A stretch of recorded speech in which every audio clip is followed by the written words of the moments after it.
সকলকে আবারও একবার তোমাদেরই প্রিয় ইউটিউব চ্যানেলে স্বাগত জানাই। তো আমরা সরল সুদ কষা এই চ্যাপ্টারটির কষে দেখি এর অঙ্কগুলো করছিলাম। 1 থেকে 10 পর্যন্ত অঙ্কগুলোকে আমরা এর আগের ভিডিওগুলোর মাধ্যমে সমাধান করে ফেলেছি। এখন আমরা 11 নম্বর দাগের অঙ্কটিকে সমাধান করব। প্রথমে আমরা দেখে নিই যে 11 নম্বর দাগের অঙ্কটি কি বলতে চেয়েছে।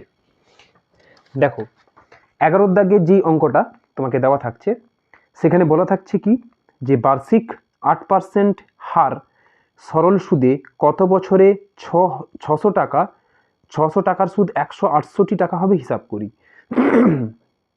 এখানে তোমাকে বের করতে হবে সময়। সমস্ত কিছু দিয়ে দিয়েছে, বার্ষিক সুদের হার দিয়ে দিয়েছে, আসল দিয়ে দিয়েছে এবং সুদ দিয়ে দিয়েছে। ঠিক আছে, তাহলে তোমাকে বের করতে হবে সময়। তো ঠিক একইভাবেই আমরা এখানে অঙ্কটাকে সমাধান করার চেষ্টা করব। দেখো কি করে করছি। এটা হচ্ছে কি 11 নম্বর দাগ। ঠিক আছে, তো কি বলেছে তোমাকে যে বার্ষিক সুদের হার, তার মানে প্রথমে তোমাকে দিয়েছে কি যে সুদের হার, এটা দিয়েছে তোমাকে বার্ষিক 8%। কত দিয়েছে?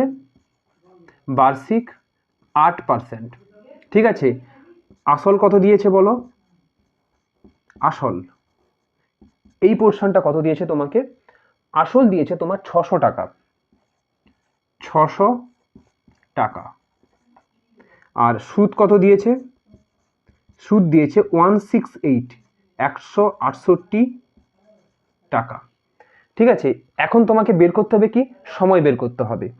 তো সময় বের করানোর জন্য আমরা লিখব কি একইভাবে যে গণিতের ভাষায় সমস্যাটি হলো, গণিতের ভাষায় সমস্যাটি হলো, গণিতের ভাষায় সমস্যাটি হলো। তোমাকে বের করতে হবে কি? বের করতে হবে সময়। এই কারণে সময়টিকে আমরা ডান দিকে লিখব সময়, এবং এটা কিসে দিয়েছে? বছরে। এবং এটা কিসে আছে বলো? বছরে আছে। ঠিক আছে, কারণ এটা বার্ষিক দেওয়া আছে। আর এটা হচ্ছে কি সুদ, এটা হচ্ছে টাকাতে আছে, আর হচ্ছে আসল। আর কি দিয়েছে তোমাকে? আসল। আসলটাও কিসে আছে? টাকাতে আছে। এবার আমরা সাজিয়ে ফেলি। কি দিয়েছে তোমাকে?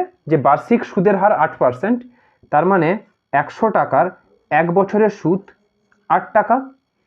600 টাকার কত দিয়েছে বলো? আচ্ছা, এখানে একটু জিনিসটা চেঞ্জ হবে। 100 টাকার 1 বছরের সুদ 8 টাকা। 600 টাকার কত সময়ের সুদ? 168 টাকা হবে। ঠিক আছে, এটা তোমাকে বের করতে হবে। এর জন্য আমরা কি করব?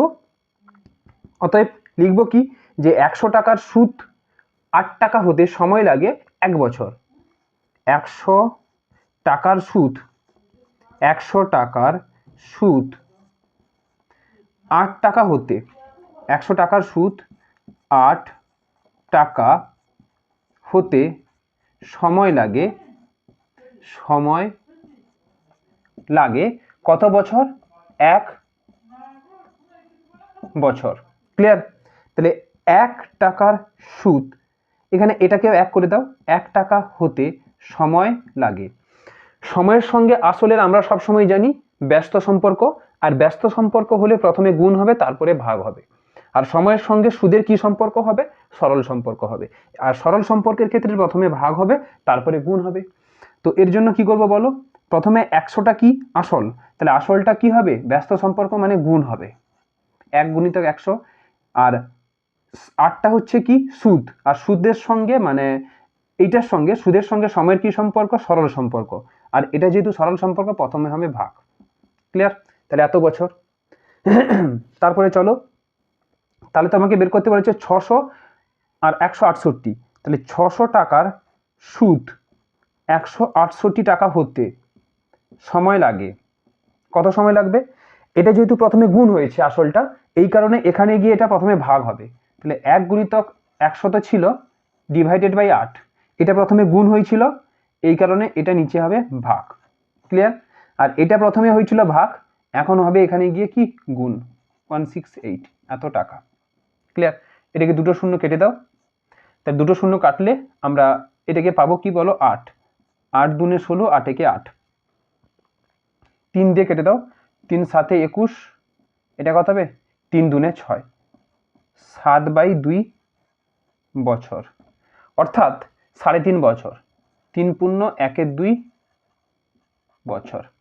অর্থাৎ তুমি লিখবে কি শেষে কনক্লুশনটা যেটা টানবে, অতএব অতএব নির্ণেয় সময়, অতএব নির্ণেয় সময় সমান 3 পূর্ণ 1/2 বছর। ক্লিয়ার? নির্ণেয় সময়টা কত হবে 3 পূর্ণ 1/2 বছর। এটাই হবে তোমার 11 দাগের যেই প্রশ্নটি ছিল তার সম্পূর্ণ সমাধান। ঠিক আছে? যদি কোনো বুঝতে সমস্যা হয় তাহলে তোমরা কমেন্ট সেকশনে কমেন্ট করে জানাতে পারো। তাহলে আজকের এই ভিডিওতে এতদূর, দেখা হবে পরের ভিডিওতে।